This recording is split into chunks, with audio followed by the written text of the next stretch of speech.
আগে একটা ভিডিও দেখতেছিলাম।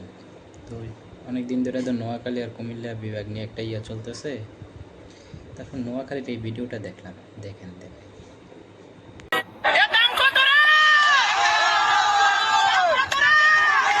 দেখলেন, আসলে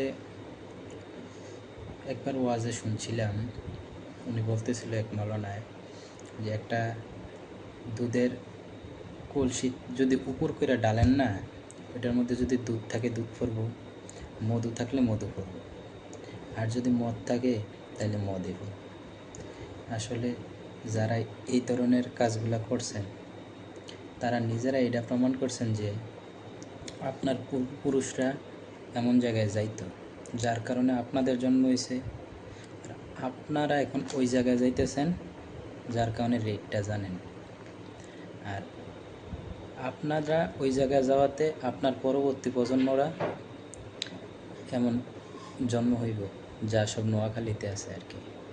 মানে এই ভিডিওটার মাধ্যমে যারা যারা সমর্থন করতেছেন নোয়াখালীর, তারা মনে করেন যে আপনাদের প্রজন্মটাই হচ্ছে ওই লাইনে যাওয়ার, নাইলে তারা কিন্তু রেটটা জানতো না, বুঝছেন? আশা করি আপনারা আপনাদের মানসিক এবং কী বলো এটারে চরিত্রেরও একটা প্রমাণ দিছেন যে ওই লাইনে না গেলে তো আর নিজেরও রেট জানতেন না। আসলে আপনার মধ্যে যা আছে, ওই যে বলে না ব্যবহারই বংশের পরিচয়, তো আপনাদের ব্যবহারই আপনাদের বংশের পরিচয় দিল আর কি। ভালো থাকবেন, সবার সম্পর্কে ভালো চিন্তা ভাবনা করবেন ইনশাল্লাহ।